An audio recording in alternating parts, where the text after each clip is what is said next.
malaikat Israel datang lagi kepada Nabi Idris dalam bentuk manusia. Bertamu ke rumah Nabi Idris, tetapi asal disuguhi makanan tidak mau. Artinya Nabi Idris juga tidak tahu bahwa yang datang ini malaikat. 4 hari bersama Nabi Idris, akhirnya Nabi Idris curiga, siapa kau ini sebetulnya nih? Aku Israel. Lo 4 hari kau sama aku, kapan kau nyabut nyawa orang? Itu mudah bagi aku. Mudah bagi Pak. Maka bisa orang mati serentak kadang Pak ya. Terjadi bencana. Janganlah kita bayangkan deh, sibuk betul lah malaikat ambil situ lari situ.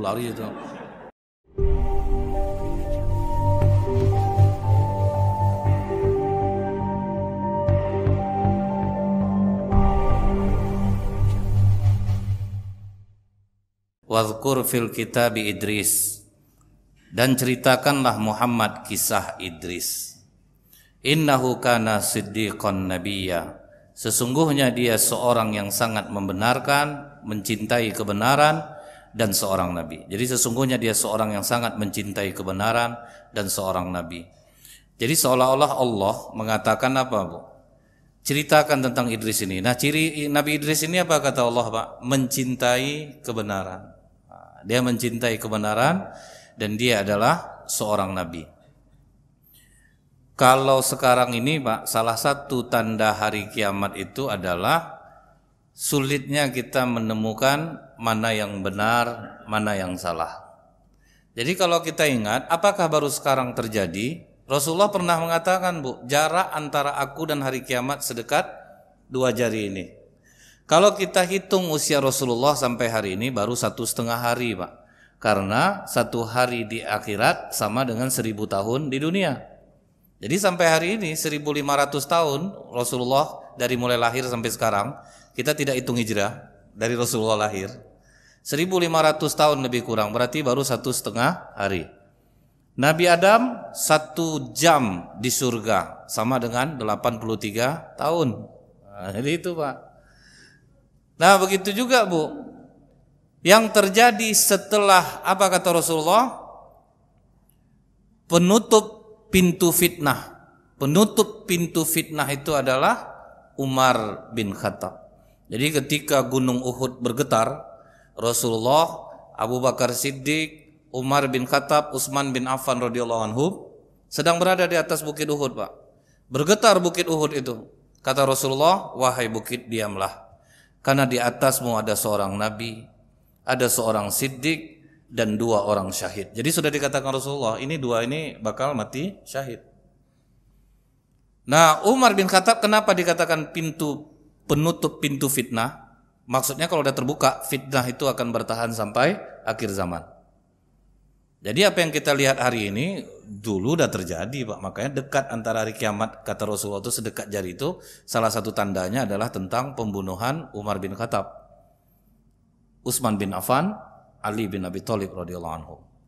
Jadi sudah terjadi. Nah, cuman bedanya apa, Pak?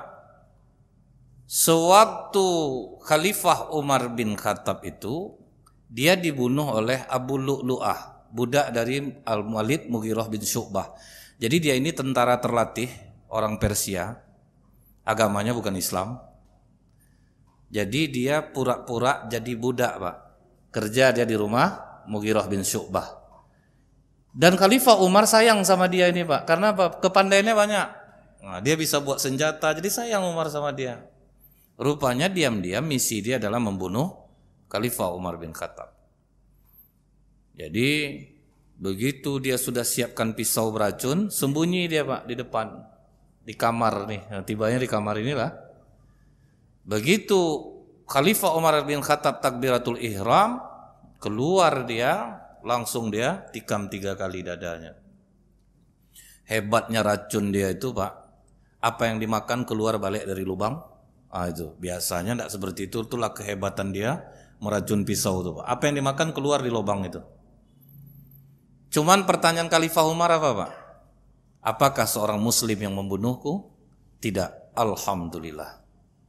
Bukan muslim yang membunuh aku. Nah, terbukalah, tertutup pintu fitnah, maka setelah itu fitnah tidak akan pernah selesai lagi. Nah, itulah penutup pintu fitnah, maksudnya itu sebetulnya terbuka setelah itu, Pak.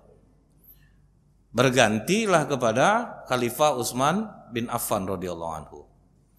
Nah, begitu Khalifah Utsman ini terjadi macam sekarang nih Pak. Kita kan sesama Islam saling serang sekarang nih Pak. Saling serang Pak sesama Islam. Ada yang membenarkan gerakan ini, ada juga yang tidak membenarkan gerakan itu. Dan sama-sama Muslim. Terjadi pula pada masa Khalifah Utsman bin Affan, Abdullah bin Saba pura-pura masuk Islam. Dia orang Yahudi nih Pak. Nah, takutnya sekarang ada yang nyamar di kalangan umat Islam ini Pak. Dia masuk Islam, dia perlihatkan ketaatan dia, entah masuk di golongan mana sekarang ini kita tidak tahu. Dia masuk seperti kejadian Ustadz Abu Bakar Ba'asyir yang masuk ke dalamnya dari 2006 justru agen Pak, intelijen dari luar. Balah dia pula yang menjadi tameng Pak. Setiap kali ada apa dia jadi tamengnya. Akhirnya dilihatnya sosok Ustadz Abu Bakar Ba'asyir tidak seperti dalam pikiran dia. Akhirnya dia mengakui dan masuk Islam. Itu tidak salah saya tahun 2006. Mungkin bisa dilihat lagi seorang agen intelijen yang masuk menjadi pengawal Ustadz Abu Bakar Ba'asyir masuk Islam. Kalau tidak salah saya kejadian itu di Jogja. Nah, begitu juga Pak. Di Khalifah Utsman bin Affan itu masuk orang Yahudi waktu itu, Abdullah bin Saba masuk Islam. Dia perlihatkan ketaatan dia. Begitu dia perlihatkan ketaatan dia, orang sudah percaya dengan dia, mulai dia menggoreng isu Pak. Nah, mulai dia menggoreng isu. Apa isu yang digorengnya waktu itu? Utsman bin Affan tidak ikut perang Badar tapi jadi ahli Badar. Utsman bin Affan membukukan Al-Quran. Ini tidak pernah dilaksanakan di zaman Rasulullah. Kemudian Utsman bin Affan membagi-bagi letak unta sedekah. Mana yang tidak sedekah, mana yang tidak, mana yang iya. Ini tidak pernah dilakukan oleh Rasulullah. Isu ini dia goreng di Madinah tidak laku. Karena orang tahu dengan kelebihan Utsman bin Affan. Digorengnya di Mekah lagi Pak. Pindah dia ke Mekah juga tidak laku. Pindah dia ke Mesir sama Irak baru laku Pak. Disitulah Khalifah Utsman bin Affan di demo. Yang demo siapa? Umat Islam juga. Nah, jadi itu ngerinya nih Pak sekarang ini. Apa yang terjadi sekarang itu udah lama terjadi. Datanglah 600.000 orang, 6.000 orang, 600 orang dari Mesir dan Irak pergi mendemo Khalifah Utsman bin Affan. Waktu itu sahabat udah ngomong, apa yang akan kita lakukan Khalifah?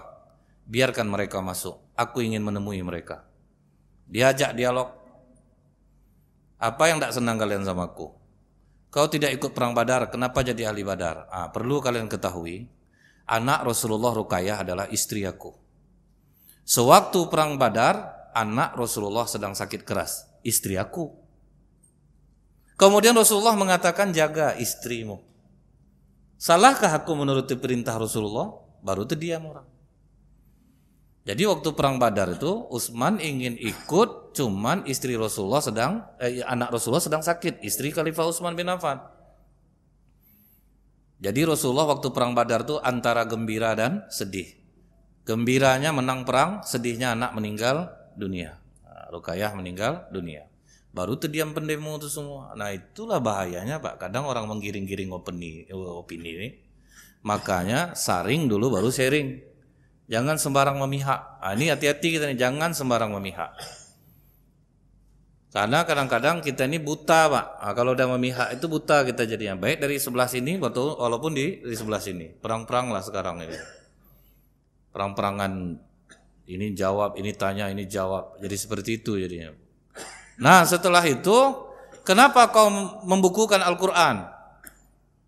Aku membukukan Al-Quran ini karena sudah banyak penghafal Quran yang meninggal dunia, terutama di Najd.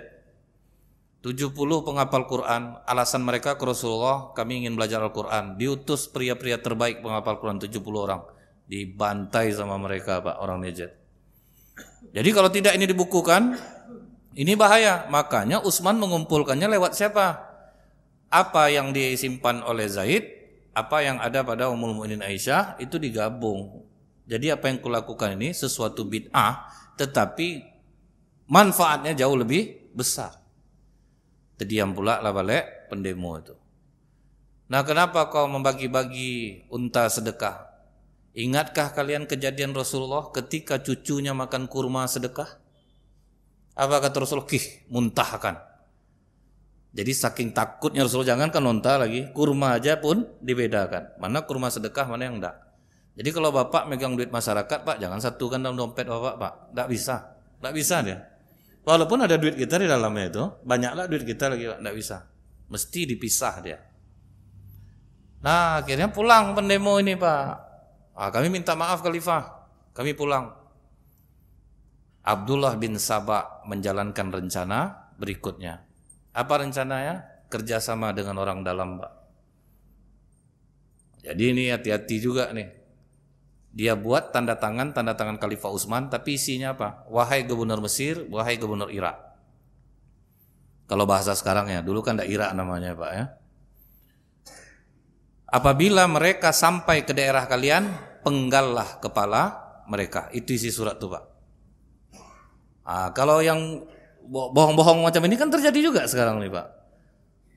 Berita-berita yang macam tertulis betul, yang betul-betul macam itu isinya. Nah, akhirnya apa, Bu? Dipanggilnya seorang budak hitam. Kau mau merdeka enggak? Maulah. Tugas mudah. Kau bawa surat ini, jalan kau dekat pendemo yang datang tadi, buat muka takut ketika melihat mereka. Sehingga mereka mencurigaimu dan mengejarmu. Nanti kau katakan bahwa kau membawa surat dari Khalifah Utsman untuk gubernur Mesir dan Irak. Nanti kau bebas. Dibuatnya lah, Pak, acting mencurigakan itu. Dikejar sama pendemo nih. Kau mau kemana? Maaf, aku akan membawa surat Khalifah Utsman untuk gubernur Mesir dan Irak. Tangkap. Buka isi suratnya. Dibuka, Pak. Melihat akan dipenggal kepala itu bangkit ngamuknya lagi, Pak. Nah, ini fitnah yang tidak bisa dihadang lagi. Jadi itu hati-hati, Bapak Ibu. Hati-hati betul sekarang ini. Nyerang orang tuh balik, Pak. Dikepunglah selama 3 hari tempat Khalifah Utsman bin Affan itu. Dikepung selama 3 hari. Setelah itu apa pula, Pak? Tidak boleh sholat di Masjid Nabawi. Padahal yang meluaskan masjid itu Khalifah Utsman secara pribadi. Hilang jasanya. Nah, itulah ngerinya kita nih, Pak. 100 kebaikan yang kita buat, 1 salah. Yang 1 ini yang diangkat orang, Pak. Habis semuanya. Jadi begitulah hidup ini. Dari dulu itu, Bu, seperti ini juga. Jadi sejarah itu, Pak, akan kembali terulang. Jadi kalau kita yang udah tahu sejarah, nyantai kita sekarang nih, Pak. Mungkin dibilang ngapa kok Ustadz enggak ada tanggapan apa-apa yang mau ditanggapi, udah terjadi dulu dah. Sama juga. Apa yang mau ditanggapi? Nah, jadi, Bu, ya. Begitu dikepung, tidak boleh sholat di Masjid Nabawi, tidak boleh mengambil air di sumur Raumah. Padahal yang beli sumur Raumah Khalifah Utsman, Pak. Sumur Raumah itulah yang membuat umat muslim bisa mengambil air secara gratis. Sumur jelek dibeli seharga 20.000 dirham, 1,8 M. Daripada orang muslim susah ngambil air, Pak, dibeli sama Khalifah Utsman. Itu kan punya orang Yahudi itu, Pak. Nggak boleh ngambil air di sana. Itulah kalau fitnah udah melekat nih, Pak. Makanya dikatakan oleh Khalifah Utsman, ya Rasulullah, bila ada seorang muslim datang kepadaku mengacungkan pedang, apa yang harus aku lakukan? Jadilah engkau seperti Habil anak Adam, jangan melawan. Nah, udah 3 hari pengepungan tuh, Bu, masuk. Kemudian ada yang menikam dada, ada yang menarik jenggot, ada yang memotong jari. Sampai kata Khalifah Utsman, saksi istrinya itu, jari yang kalian potong inilah yang menulis Al-Quran. Mati menggenaskan. Apa kata anak Ali bin Abi Thalib radhiyallahu anhu, Husain? Aku bermimpi bertemu Khalifah Utsman dalam keadaan berdarah. Dia mengatakan, atas dosa apa aku dibunuh? Itu, Pak. Nggak jelas apa yang Pak semulia itu sahabat, Pak, dibunuh orang.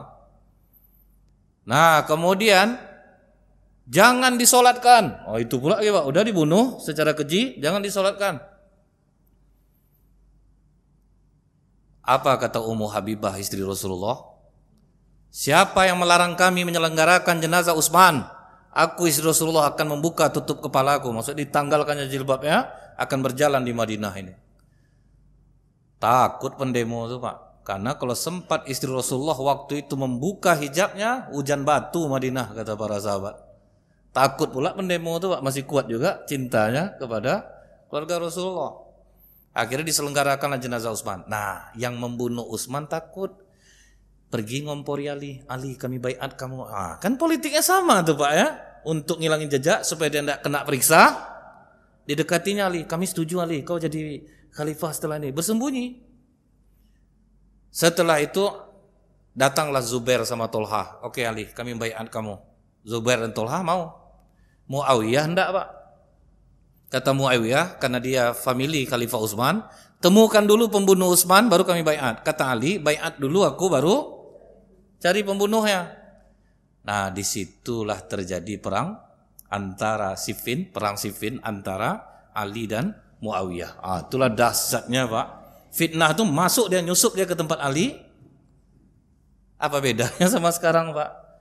Masuk dulu partai ini, selesai itu nampak agak bahaya sedikit Pak, masuk sini. Sekarang nyusup dia kemari. Orang yang tepuk tangan sekarang nih Pak, yang punya YouTube enak lah, naik dia banyak AdSense dapat Pak, dengan mengeluarkan berita ini.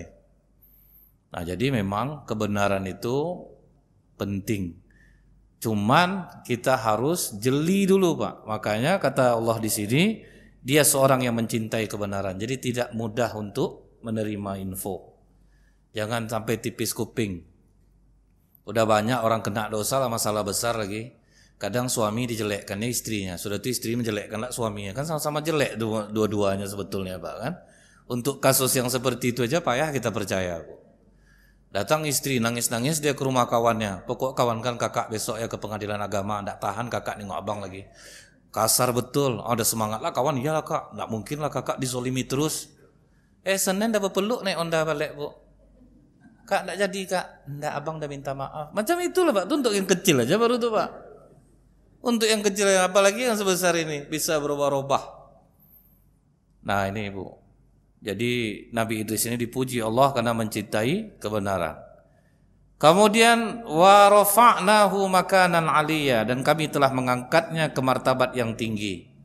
Kalau dalam kitab Qisasul Anbiya karya Ibnu Katsir rahimahullah, tidak ada kisah tentang pertemanan antara malaikat Israil dengan Idris. Itu kita dapatkan di kitab lain. Tapi kalau di kitab Qisasul Anbiya, maksud dari ayat ini apa Pak? Malaikat maut mencabut nyawa Nabi Idris itu di langit ke-4. Jadi dibawa dulu oleh Jibril ke atas sampai di langit ke-4 dicabut. Itu maksudnya dia diangkat ke derajat yang tinggi. Tapi kalau dalam riwayat lain itu nanti akan berbeda. Nah, kita ketahui dulu Pak, kita kenalan dulu nih. Nabi Idris ini keturunan ke-6, anak dari Qabil dan Iklimah. Jadi dia ini anak dari pernikahan antara Qabil dan Iklimah. Qabil mendapatkan Iklimah lewat pembunuhan, karena dia tidak senang dengan Habil. Habil itu lebih kuat daripada Qabil. Tetapi ketika dia dibunuh, apa kata lain basatta yadaka?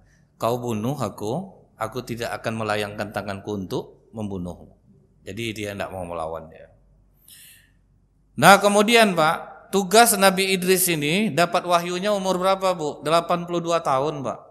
Artinya tidak ada batas usia untuk kita mendapatkan ilmu. Macam bapak saya nih, nenek ini kan ibu-ibu, nenek pula nanti tersinggung lah ibu nanti bilang nenek. Kadang ada yang marah Pak. Ingat Bapak kejadian di kereta api? Marah dia, misi nek, apa kamu bilang? Di sana lagi. Macam ibu-ibu lah. Ibu-ibu. Jadi tidak ada Pak. Oh kalau kita udah tua itu Pak, Allah Pak memberikan kemudahan bagi siapa yang mau menuntut ilmu. Tidak memandang umurnya. Ibu tahu enggak, mahasiswi tertua di Indonesia, gelar dia waktu doktor umurnya 79 tahun Pak. Masuk kuliah umur 65 tahun baru masuk. Jadi apa kata suaminya, biar murah kau naik bus, tengokkan kartu mahasiswa kau. Tentu ketawa ke naik bis tuh Pak. Akhirnya digurauin dia sama kenek bis ini. Hati-hati ya dek, ngamuk nenek ini Pak. Pulang dia ngamuk lah dia sama suaminya. Gara-gara abang aku dipanggil adek sama kenek bus. Jadi tidak ada batasan umur ternyata untuk menuntut ilmu. Nah 82 tahun baru dapat wahyu. Apa kelebihan yang diberikan Allah kepada Nabi Idris? Manusia pertama yang pandai baca tulis pertama Pak. Makanya wahyu yang pertama diberikan ke Rasulullah itu Iqra bismi rabbikal ladzi khalaq khalaqal insana min 'alaq Iqra wa rabbukal akram alladzi 'allama bil qalam. Mengajarkan lewat pena, baca, tulis. Ahli-ahli sejarah tidak pernah tahu bentuk dinosaurus Pak. Dikumpulkannya tulangnya, tidur bawa pena semua itu Pak. Jadi kadang Allah ini mengajarkan kita lewat perantara pena. Karena rajin menulis, terbayang langsung bentuknya Pak, langsung lukis. Itu Pak, baca, tulis. Nah kemudian ada pengetahuan lain yang diberikan Allah Pak, kelebihannya. Bisa merawat kuda, ilmu perbintangan, ilmu berhitung, yang dikenal sekarang dengan matematika. Jadi multi talent nih Bu. Artinya orang sebetulnya sudah diberikan Allah kelebihan masing-masing yang tidak diberikan kepada orang lain. Masing-masing kita nih Pak Bu, sempat tahu kita apa yang menjadi kelebihan kita akan berhasil Pak. Karena kita akan ikhlas ngerjakannya, karena kita suka dengan bidang itu. Ini sekarang pokok kuliah kok nak mengenai jadi pegawai kok sok bapak yang tenang aja lah. Akhirnya dia sebetulnya tidak bakat jadi pegawai Pak. Itu yang membuat hancur sekarang ini pendidikan kita ini Bu, karena apa? Selalu mengarahkan kepada hal-hal yang kita anggap itu baik untuk anak. Padahal itu bukan bidang dia. Ada anak ini dia suka menggambar Pak, dipaksa bapaknya di matematik. Akhirnya matematik tidak dapat, bakatnya gambar tidak terasa. Contohnya orang yang udah bakat jadi guru Pak ya, di pedalaman itu gaji cuma 500.000 sebulan, dibawa keluar tidak ada yang mau Pak, karena dia sudah ikhlas bekerja di sana. Jadi kalau orang mengerjakan sesuatu yang dia cintai, dia akan ikhlas Pak. Dia pasti akan ikhlas karena dia suka dengan bidang itu. Ya, memang Allah yang ngasih itu Bu. Contohnya Pak, di antara ibu-ibu ini masak nasi goreng semua pandai Pak, tetapi bisa berbeda rasanya, bumbunya sama Pak. Itulah talent tadi itu Pak. Makanya ada yang jual nasi goreng ramai, ada yang sepi, padahal bumbu sama. Lontong ini ramai, lontong ini sepi, padahal bumbu sama Pak. Tetap rasanya berbeda, karena talent udah ada. Jadi jangan suka nengok-nengok orang lah. Ini kadang Pak ya, pokoknya jadi pegawai itu enak, padahal dia tidak bakat di situ Pak. Akhirnya kacau dia jadinya.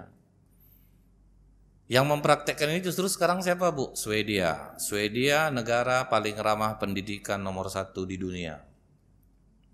Karena mereka mempraktekkan ini Bu. Kemana bakat anak ini, ke situ dia diarahkan. Kita melihat Rasulullah SAW Bu. Kenapa Rasulullah sukses Pak? Orang aja berdakwah 22 tahun, tidak berapa orang yang dengarkan dia Pak. Rasulullah 22 tahun sukses Bu, karena Rasulullah meletakkan orang sesuai pada tempatnya. Itu yang membuat Rasulullah sukses tuh. Dia tahu talent masing-masing tuh Pak. Contoh, waktu perang Badar ada 2 orang anak kecil yang daftar. Umur 13 tahun sama 14 tahun. Mu'az bin Ammar al-Jamuh, Muawis bin Afrah. Kalau kita 13-14 di warnet main Pak ya nyuruh pulang nih. Kadang di masjid pun main game dia Jumat Bu. Susah. Karena kebiasaan orang kita ini tuh mendiamkan anak pakai HP sekarang, bahaya Bu. Di Amerika aja tidak ada anak-anak yang main HP satu pun Pak. Orang Yahudi tidak ada yang main HP anak. Dikirimnya ke Indonesia. Makanya hancur kita nih Pak. Duduk berlima tidak ada yang ngomong satu pun tuh Pak. Tidak ada yang ngomong. Dia asik dengan kesendirian dia masing-masing. Orang jauh diajaknya ngomong, orang dekat tidak diajak ngomong lagi. Hancur silaturahim sekarang ini. Nah kemudian Pak, apa kata Mu'az bin Ammar al-Jamuh dan Muawis bin Afrah ini?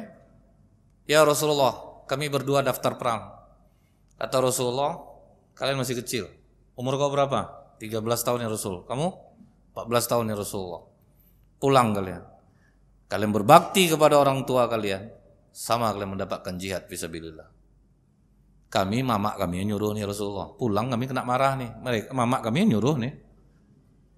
Justru mamaknya rupanya Pak yang mensupport anaknya daftar perang. Penasaran Rasulullah. Kau bisa memainkan pedang? Umur aku memang kecil Rasulullah. Kami berdua nih ahli memainkan pedang. Coba main kalian dulu berdua. Dites ternyata memang bagus permainannya Pak. Langsung lolos. Itu kelebihan Rasulullah Pak. Tidak nengok umur. Punya potensi, pakai. Cuman kata Rasulullah, kalian jangan maju ke depan. Kalian di belakang aja. Ternyata waktu perang Badar berkecamuk Pak, dia dekati Ibnu Mas'ud. Paman, di antara orang kafir itu Paman, yang mana namanya Abu Jahal? Wih mak, tinggi selera kalian ya. Tahu kalian siapa Abu Jahal tuh? Abu Jahal tuh panglima besar orang kafir. Kalian lihat itu yang dikawal oleh pemuda-pemuda itu. Seperti pohon beringin pengawalnya itu. Di tengah itulah Abu Jahal. Bukan mundur dia. Kalau anak-anak kita, itu orang paman tidak jadilah, paman aja lah maju paman. Enggak Pak, maju berdua. Justru kecil mereka itulah yang membuat Abu Jahal terbunuh Pak. Jadi Abu Jahal itu hina terbunuhnya Pak. Anak-anak yang membunuhnya. Disangka orang anak kecil Pak. Dedek main sana orang perang nih, kena kalian nanti. Sana main. Lolos. Masuk Bu. Ditebasnya Abu Jahal Pak. Mereka inilah yang membunuh Abu Jahal, anak-anak. Sukses, berhasil, karena mereka punya kemampuan. Waktu perang Badar pula, Zaid bin Sabit datang bawa pedang Pak. Ya Rasulullah, aku ingin daftar perang. Oh, kau yang ngantarkan makan pertama kali aku sampai rumah Abu Ayyub Al-Ansori? Iya ya Rasulullah. Coba kau mainkan pedang Pak. Rupanya tidak pandai. Tidak pandai Zaid bin Sabit Pak main pedang. Pulang kau nak. Pulang Zaid nangis Bu, mamaknya bawa Pak. Dia bawa sama mamaknya. Dia mungkin lemah memainkan pedang Rasulullah, tetapi ingatannya kuat. Dia pandai menulis. Dia sudah hafal 17 surat dalam Al-Quran. Silahkan ya Rasulullah, coba kau tes dia. Dites oleh Rasulullah. Rupanya iya Pak. Kemampuan dia mengingat tinggi. Langsung diangkat menjadi sekretaris pribadi Rasulullah. Umur 13 tahun. Jadi kalau mau sukses tuh macam itu Pak, letakkan orang pada tempatnya, selesai tuh. Ini ndak modal duit banyak aja maju pilek. Keponakan saya maju tahun ini, pilihlah dia. Dapatlah mentega, beras 5 kilo, pilih apa ndak hancur dibuatnya Pak. Dia bukan itu talent dia. Jadi inilah Bu. Nah kemudian Pak ya, ini udah jelas kita Pak ya, masing-masing kita ini punya talent.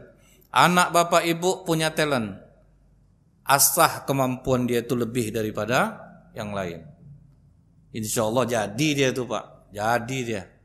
Anak bapak ibu tidak bakat ngapal Quran, jangan disuruh ngapal Quran Pak. Apa yang menjadi bidang dia, kadang kan kita ini Pak ikut-ikutan Pak. Anak nak mampu ingatannya, dia beda-beda tuh Pak. Dipaksakan dia ke bidang itu, mana selesai jadinya. Awak bangga anak saya penghafal Quran, anak sedih Pak, stres dia. Dia bukan itu bidangnya Bu, mungkin bidangnya lain. Nah itu yang bisa membuat orang berhasil. Ini kadang Pak ya, dia tidak bakat, suara tidak bagus Bu, tapi dia keras juga hati mau azan Pak. Tentu sedih hati orang dengarnya Pak. Siapalah yang azannya, macam itu suara azan. Tapi dia pede pula Pak, talentnya jelas tidak di sana. Kadang ada imam maju tak gentar ya Bu, pokok tidak peduli Pak, maju aja dia. Orang risau di belakang tuh. Surat Al-Ikhlas saja dibacanya tidak ikhlas orang jadi makmumnya Pak, sependek itu. Tapi kalau imam memang talentnya imam bagus, jangan diganti-ganti. Biarkan dia terus itu. Nah itu yang membuat orang berhasil. Nah itulah kan Allah yang mengaruniakan nih Pak. Bisa menjahit pakaian, jadi penjahit. Kemudian orang dulunya pakai kulit binatang, semenjak Nabi Idris baru memakai pakaian. Nah dijahitkannya Bu. Jadi itu talent. Tidak bisa sembarangan. Yang bidangnya jahit, dia pasti bisa berzeki dengan jahitannya. Kemudian Pak, gelar dari Nabi Idris ini Asadul Usud, artinya singa. Singa ini Bu, yang diambil kenapa digelari singa itu Pak. Singa itu kuat, berani dan percaya diri. Yang lainnya jangan diambil. Jangan nanti dibilang orang, enggak tahu Ustaz sifat singa itu. Tahu Pak, singa ini jangan diikut semuanya Pak. Dia 3 ini aja yang boleh diikut. Jangan Bapak dibilang orang, Bapak ini macam singa, bangga Bapak Pak. Karena takutnya yang di luar 3 ini Pak. Singa yang cari makan kan betina Bu. Jadi siapa bapak yang enggak kerja, istri yang kerja, singa lah Bapak tuh. Janganlah bangga. Saya nih Ustadz, banyak orang manggil saya singa. Bangga kita Pak. Singa tidur 20 jam sehari ya, singa lah tuh. Kalau bapak punya anak tidurnya, ya singa kau nih. Anak bangga lah tuh. Padahal pemalas, 20 jam tidur 1 hari, singa jantan. Yang cari makan, singa betina. Cuman yang diambil itu 3 di atasnya tuh Pak. Yaitu kuat, berani, dan percaya diri. Itu singanya. Tidak semua sifat dia. Jadi apa yang dibilang orang itu Pak ya, kadang kita bisa mengambil ibrah dari kehidupan hewan. Itu memang betul. Karena di hewan ini banyak kita temukan diri kita Pak. Banyak kita temukan diri kita di hewan itu. Semut hitam, tidak pernah ada yang jalan mundur. 2 jam kita halang-halang, dia jalan, tetap dia akan maju ke depan. Seharusnya macam itulah kita. Jangan putus asa. Nggak berhasil sini, coba jalan ini, coba jalan ini. Cobalah tes nanti. Kalau ada semut hitam, kalau nggak malu lah bapak depan cucu ya Pak ya. Cobalah buat. Ngapa tuh? Ya, membuktikan kata Ustaz Nazril nih betul sama. Memang itu dia Pak. Memang itulah. Nah kemudian Pak, dia inilah, di riwayat ini yang ada cuman Bu, Nabi Idris inilah yang pertama melihat surga dan neraka. Jadi tidak tanggung-tanggung sahabat Nabi Idris ini dalam riwayat lain Bu, yaitu malaikat Israel. Malaikat Israel di dalam riwayat pertama datang kepada Nabi Idris, kemudian kata Nabi Idris, boleh enggak ajak aku jalan-jalan melihat surga? Aku mohon dulu kepada Allah. Allah kasih izin Pak. Pergilah, bawalah tengok. Baru Bu melihat surga itu langsung pingsan Nabi Idris. Karena takjub akan keindahannya. Cobalah Bapak bayangkan apa kata Rasulullah Bu. Semiskin-miskinnya penduduk surga, semewah-mewah raja di dunia. Itu yang paling miskin Pak. Wajar susah dapatnya Bu. Karena banyak yang harus kita tahan Pak. Yang enak-enak tidak ada yang boleh semua Pak untuk dapat surga nih. Makan enak, suruh tahan puasa Pak kan. Memaki orang enak, kita dilarang memaki Pak. Dimaki orang kita tidak boleh balik memaki. Kan berat tuh Pak. Apa tidak emosi kita Pak ya? Kita dimaki orang Bu, tapi kita harus diam. Tetapi kalau berhasil, ternyata luar biasa amalan ini Pak. Kalau kita lihat cucu Rasulullah Ali Zainal Abidin, waktu dimaki orang Pak di luar masjid, berhamburanlah massa dari dalam masjid ini mau memukul orang itu. Apa kata Ali Zainal Abidin? Tunggu, bersikap lunaklah kalian, jangan pukul dia. Hinaan dia terhadap aku itu baru sedikit dia tahu buruk aku. Asli aku banyak dia tidak tahu. Itu kita nih Pak. Jangan sok suci ketika dihina orang. Jadi kalau sampai ke Bapak, misal macam saya Pak, Ustadz dibilang orang macam-macam ini Ustadz. Sedikit dia baru tahu buruk saya tuh. Masih banyak buruk saya dia yang tidak tahu tuh. Itu untuk menetralkan jiwa kita Pak. Kok tidak sombong gitu ya dia. Jadi ini kadang pantang dia apa orang Pak. Bu, kata ibu tuh, ibu bekutu Bu. Tidak tahu kalian dia tuh badan berbau. Banyak orang risau kalau dia masuk masjid langsung dibalas Pak. Jadi inilah Bu yang harus kita amalkan. Untuk mendapatkan surga itu memang berat Pak. Dia gratis tapi berat. Yang enak-enak semua tidak boleh. Yang enak-enak semua tidak boleh Pak. Berbini lebih dari satu kan enak tuh Pak. Awak tidak mampu, tidak boleh kata Rasulullah. Neraka untuk kalian kalau kalian tidak mampu. Kan itu tuh Pak ya. Yang kan enak tuh Pak. Macam wanita-wanita di Syria kan sudah dipesankannya Pak. Tolong sampaikan kepada laki-laki Indonesia. Suami kami banyak mati di medan juang. Tolong selamatkan anak-anak kami yang menjadi yatim. Caranya mudah, nikahi kami. Itu Pak. Kita mau Pak, berani enggak? Itu yang masalah. Kalau mau lah. Kita harus ingat pula Pak, mampu atau enggak? Kan di situ lagi masalahnya Pak. Harus bersikap adil seperti Abu Darda, kena sama Rasulullah Pak. Istri Abu Darda main ke rumah Ummul Mukminin Aisyah, Bu, enggak dandan. Kata Rasulullah, beserak istri Abu Darda ini sekarang. Kenapa enggak dandan dia, suaminya di rumah enggak? Iya. Itu artinya Bu apa? Rasulullah biasa aja Pak kok. Lihat kawan-kawan istri sahabat kita nih yang sekarang yang agak berlebihan sedikit Pak kan. Rasulullah santai aja, kenapa enggak dandan? Suami aku enggak butuh lagi ranjangnya ya Rasulullah. Rupanya Abu Darda tak minta ampun Pak. Enggak dipedulikan istri lagi, dia sibuk dengan ibadah-ibadah dia. Kan marah Rasulullah sama dia. Istrimu punya hak, matamu punya hak, tamumu pun punya hak. Harus adil macam itu Pak. Kan berat jadinya Bu.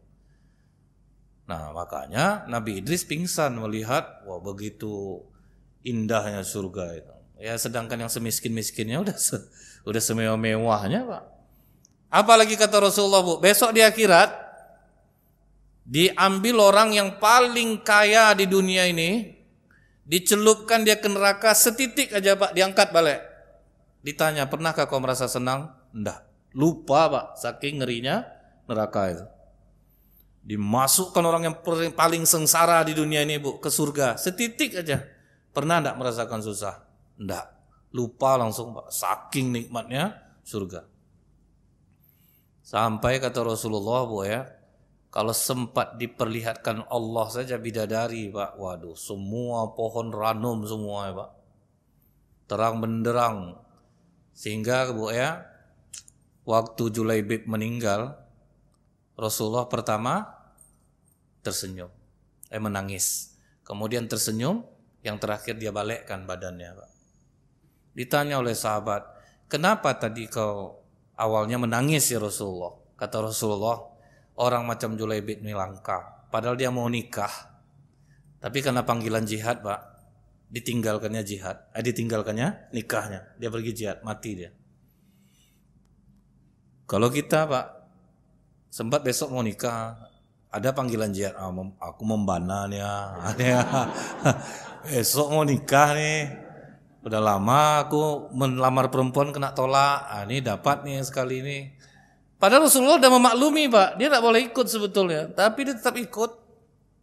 Yang kedua, aku tersenyum karena Allah perlihatkan bagaimana indah tempat di surga untuk dia. Yang ketiga, aku memalingkan muka karena ramai bidadari berdesak-desakan mengambil ruhnya sampai tersingkap betis-betis mereka. Maka Rasulullah cepat berpaling Pak. Sedangkan nengok perempuan di dunia ya Pak, udah payah kita tidur Pak, nampak kakinya. Apalagi bidadari, tidak bisa tutup mata ini lagi Bu, mati kita dibuatnya itu Pak, saking cantiknya. Nah kemudian apa kata malaikat, apa kata Nabi Idris? Aku sudah melihat keindahan surga, ajak aku ke neraka. Belum pula sampai ke neraka, Nabi Idris langsung pingsan pula. Jadi pingsan ini pun ada dua, karena bahagia, karena menderita. Begitu juga dengan nangis, ada nangis bahagia, ada nangis menderita. Membedakan air mata kan udah tahu Pak ya. Kalau nangis bahagia dingin, kalau nangis sedih takut panas. Jadi kalau ada ibu yang kematian suami nangis, jangan langsung percaya, rasa dulu air matanya. Kalau pasti rasa dingin, kok bahagia kakak abang mati ya kak. Enggak, udah ketahuan langsung tuh Pak. Cuma kebanyakan itu bukan di ibu, bawa bapak Bu. Nangis pas cupika-cupiki Pak, dingin air mata bapak ini. Bahagia dia berarti itu Pak. Kemudian begitu melihat neraka, sedangkan seringan-ringan azab neraka Pak, kita tahu dari apa yang disampaikan Rasulullah tentang pamannya Abu Thalib. Abu Thalib jasanya banyak terhadap Islam, sayang kepada Rasulullah, banyak membantu dakwah Rasulullah, tapi akhirnya mati dalam keadaan musyrik. Rasulullah mencoba memintakan ampun kepada Allah. Allah menegur Rasulullah.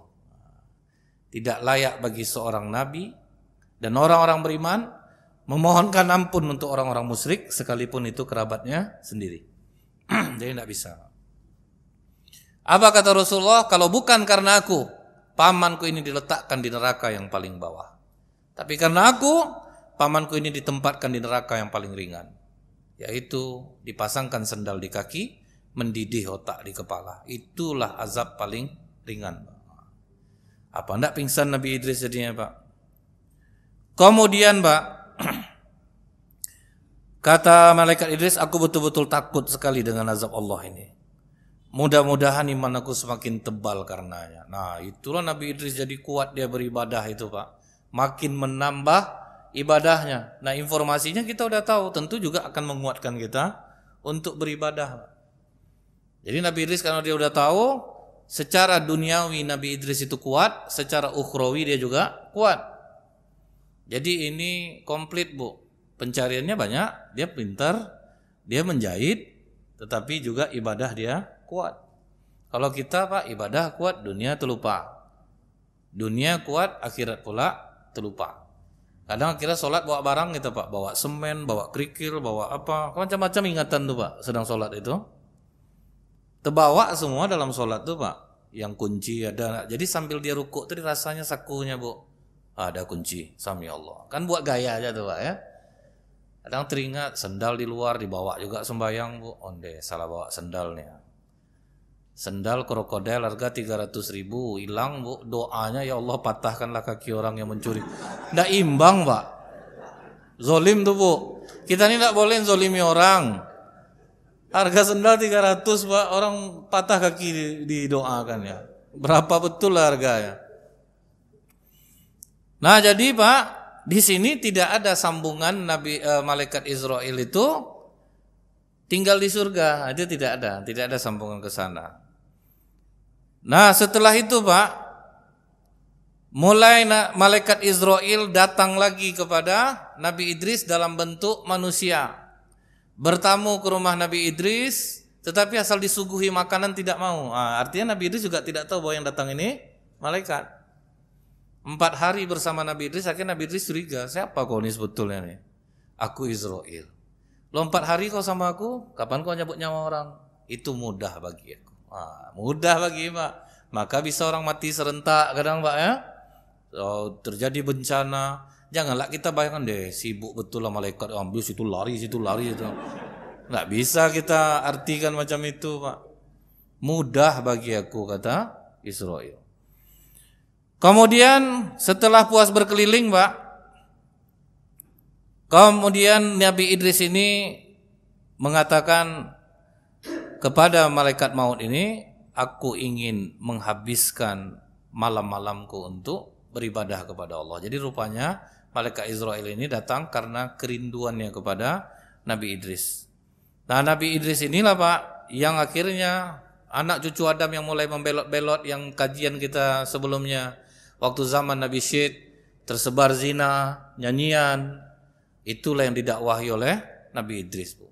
Nah, kebetulan dia punya ekonomi yang kuat, agak lebih mudah untuk mengajak orang. Jadi memang, Pak, ya, peran orang dermawan ini besar, Pak, untuk mudah mengajak orang kepada kebaikan.